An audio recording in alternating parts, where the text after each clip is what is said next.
കർത്താവ് മടങ്ങി വരേണ്ടതിനു വേണ്ടി നാം എല്ലാവരും കാത്തിരിക്കുന്നു. But when is Jesus Christ going to come back? എന്നാൽ യേശു കർത്താവ് എപ്പോഴാണ് മടങ്ങി വരാൻ ഇരിക്കുക? What is the day? ഏത് ദിവസം വരും? What is the hour? ഏത് മണിക്കൂറിൽ വരും? We are all anxiously waiting to know that time, isn't it? ആ സമയം അറിയേണ്ടതിനു വേണ്ടി നാം എല്ലാവരും തന്നെ വളരെ ഉത്സുകരായിരിക്കുന്നു അല്ലേ? The disciples of Jesus asked him, യേശു കർത്താവിന്റെ ശിഷ്യന്മാർ യേശുവിനോട് ചോദിച്ചു, "Oh Lord, കർത്താവേ, when are you coming back?" അങ്ങ് എപ്പോഴാണ് മടങ്ങി വരുന്നത്? In Matthew 24:3 they said, മത്തായിയുടെ സുവിശേഷം 24-ാം അധ്യായത്തിന്റെ 3-ാം വാക്യത്തിൽ വായിക്കുന്നതോ, "Tell us the time, Lord, when you are going to come back." കർത്താവേ, അങ്ങ് എപ്പോഴാണ് മടങ്ങി വരുന്നത് എന്ന് ഞങ്ങളോട് പറയണമേ.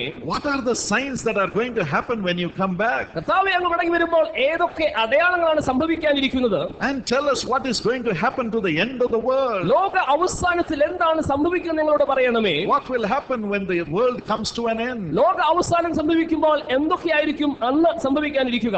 Jesus said, യേശു പറഞ്ഞു, that is the problem I too have. ആ പ്രശ്നം എനിക്കും ഉണ്ട്. According to Luke 13:32 he said, ലൂക്കോസിന്റെ സുവിശേഷം 13:32 അനുസരിച്ച് യേശു പറഞ്ഞു, the angels will not know when God is going to come back. എപ്പോഴാണ് കർത്താവ് മടങ്ങി വരുന്നത് എന്ന് ദൈവ ദൂതഗണങ്ങൾക്ക് അറിഞ്ഞുകൂടാ.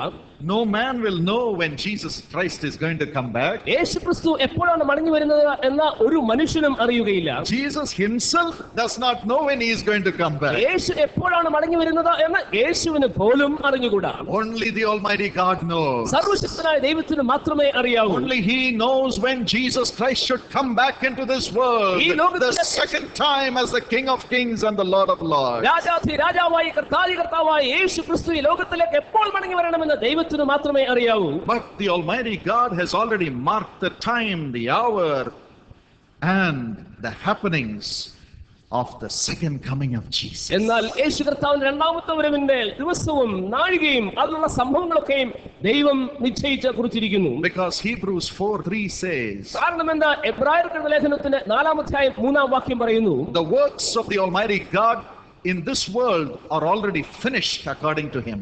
സർവശക്തനായ ദൈവത്തിന്റെ ഈ ലോകത്തിലെ പ്രവൃത്തികളൊക്കെയും അത് പര്യവസാനിച്ച് പൂർത്തീകരിക്കപ്പെട്ടുകൊണ്ടിരിക്കുന്നു. Ecclesiastes 3:11 says, സഭാപ്രസംഗിയുടെ പുസ്തകം 3-ാം അധ്യായത്തിന്റെ 11-ാം വാക്യത്തിൽ പറയുന്നതോ, God does everything beautiful in his time. ദൈവം അതാത് സമയത്ത് മനോഹരമായി സംഗതികളൊക്കെയും നിറവേറ്റുന്നു. According to the plan of the Almighty God, സർവശക്തനായ ദൈവത്തിന്റെ പദ്ധതി അനുസരിച്ച് God created the earth ദൈവം ഭൂമിയെ സൃഷ്ടിച്ചു on a particular date. ഒരു പ്രത്യേക ദിവസത്തിൽ. And God sent his son Jesus for the first time on a particular day. ഒരു പ്രത്യേക ദിവസത്തിൽ തന്റെ ഏകപുത്രനായ യേശു ക്രിസ്തുവിനെ ഭൂമിയിലേക്ക് അയച്ചു. And he is waiting for that particular date which he has planned already to send his son Jesus Christ to come back into this world the second time. ഈ ലോകത്തിലേക്ക് തന്നെ ഏകജാതനായ പുത്രനായിരിക്കുന്ന യേശു ക്രിസ്തുവിനെ രണ്ടാമത് അയക്കേണ്ടതിനുള്ള ദിവസവും കർത്താവ് ദൈവം നിശ്ചയിച്ചിരിക്കുന്നു. God is coming back. ദൈവം ഇതാ മടങ്ങി വരുന്നു. God has that time in his diary. ദൈവത്തിന് തന്റെ ഡയറിയിൽ അതിനുള്ള സമയം കുറിച്ചുണ്ട്. Only the Almighty God knows. സർവശക്തനായ ദൈവത്തിന് മാത്രമേ അത് അറിയാവൂ. Many years ago, അനേകം വർഷങ്ങൾക്ക് മുൻപ്, during the Second World War, രണ്ടാം ലോകമഹായുദ്ധകാലത്ത് Japan was fighting its battle against America and the world. Japan അമേരിക്കക്കെതിരായും ലോകത്തിനെതിരായും കടുത്ത യുദ്ധം അഴിച്ചുവിട്ടു. The commander of the American army went to the US president. അമേരിക്കയിലെ ആ കമാൻഡർ, പട്ടാളത്തിലെ കമാൻഡർ US പ്രസിഡന്റ് അടുക്കിലേക്ക് പോയി. He said, "Sir, we have to send a big army to fight the Japanese. We must send them to Japan." അതുകൊണ്ട് അദ്ദേഹം പറയുകയുണ്ടായി, ഒരു വലിയ യുദ്ധസേനയെ ജപ്പാനിലേക്ക് നാം അയക്കേണ്ടതുണ്ട്, അവരോട് പടപൊരുതുവാൻ വേണ്ടി. The president asked, പ്രസിഡന്റ് ചോദിച്ചു, "All right, ശരി തന്നെ, you are saying this big army should go. ഒരു വലിയ യുദ്ധസേന പോകണമെന്ന് നീ പറയുന്നുവല്ലോ. But tell me, how many of the Americans will die during this invasion?" എന്നാൽ ഈ ഒരു ആക്രമണത്തിൽ എത്ര അമേരിക്കൻ പടയാളികൾ മരിക്കുവാൻ ഇടയാകും എന്ന് നീ പറയുക എന്ന് പറഞ്ഞു. He gave a figure which ran to hundreds of thousands.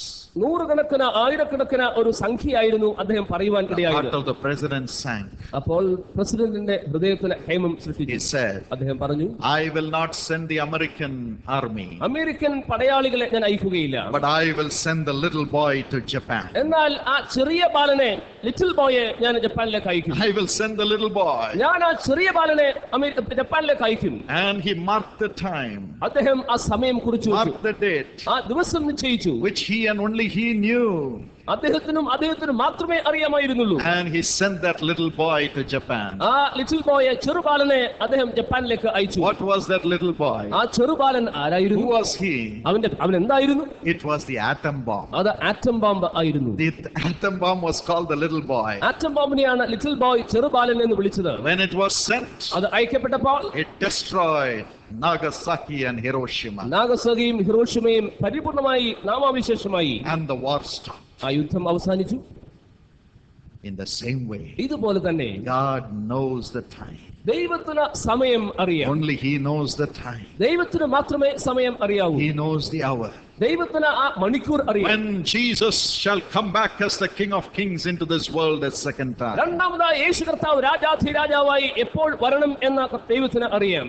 But Jesus said, എന്നാൽ യേശു പറഞ്ഞു, my children, എന്റെ കുഞ്ഞുങ്ങളെ, I know you'll be worried. നിങ്ങൾ ഭാരപ്പെടുന്നു എന്ന് എനിക്കറിയാം. Worried all the time thinking about my second coming. എന്റെ രണ്ടാമത്തെ വരവിനെ കുറിച്ച് ചിന്താഭാരത്തോടു കൂടി നിങ്ങൾ ഇരിക്കുന്നു. When I would come back as the judge. ഞാൻ ന്യായാധിപതിയായി മടങ്ങി വരുമ്പോൾ. When I would come back to comfort my people. എന്റെ ജനങ്ങളെ ഞാൻ ആശ്വസിപ്പിക്കുവാൻ വേണ്ടി വരുമ്പോൾ. But you should not worry all the time. നിങ്ങൾ ഈ കാലഘട്ടത്തൊക്കെയും ഭാരപ്പെട്ടുകൊണ്ടിരിക്കരുത്. Don't think only about my second coming date and hour. എന്റെ രണ്ടാം വരവിന്റെ ദിവസവും സമയത്തെക്കുറിച്ച് മാത്രം ചിന്തിച്ചുകൊണ്ടിരിക്കരുത്. I will lead you into that second coming. രണ്ടാം വരവിലേക്ക് ഞാൻ നിങ്ങളെ ആനയിക്കും. I will lead you into that second coming. ആ രണ്ടാം വരവിലേക്ക് ഞാൻ നിങ്ങളെ നയിക്കും. Let the Father know the time. പിതാവ് സമയം അറിഞ്ഞുകൊള്ളട്ടെ. Let the Father know the hour. സമയം ആ മണിക്കൂർ ദൈവം അറിഞ്ഞുകൊള്ളട്ടെ. Let the Almighty God decide. സർവശക്തനായ ദൈവം അത് തീരുമാനിക്കട്ടെ. But until then, എന്നാൽ അതുവരെയും I will be with you ഞാൻ നിങ്ങളുടെ കൂടെ ഉണ്ടായിരിക്കും. to lead you into that second coming. ആ രണ്ടാം വരവിലേക്ക് നിങ്ങളെ നയിക്കേണ്ടതിനായി. In Matthew 28 and verse 20, മത്തായിയുടെ സുവിശേഷം 28-ാം അധ്യായത്തിന്റെ 20-ാം വാക്യത്തിൽ Jesus said, യേശു പറഞ്ഞു, my disciples, എന്റെ ശിഷ്യന്മാരെ, don't be troubled about the hour and the time of my second coming. എന്റെ രണ്ടാം വരവിന്റെ നാളും നാഴികയും വിചാരിച്ചുകൊണ്ട് നിങ്ങൾ ഹൃദയഭാരത്തോടുകൂടി ഇരിക്കേണ്ട. Until the time of my second coming, എന്റെ രണ്ടാം വരവിന്റെ ആ സമയം വരെയും I am going to be with you always, even unto the end of the world. ഞാൻ നിങ്ങളോട് എല്ലായ്പ്പോഴും ലോക അവസാനത്തോളം ഉണ്ടായിരിക്കും. I am going to be with you ഞാൻ നിങ്ങളോട് കൂടെ ഉണ്ടായിരിക്കും. always, എല്ലായ്പ്പോഴും even unto the end of the world. ലോക അവസാനത്തോളം ഞാൻ ഉണ്ടായിരിക്കും. So you should not worry. അതുകൊണ്ട് നിങ്ങൾ ഭാരപ്പെടരുത്.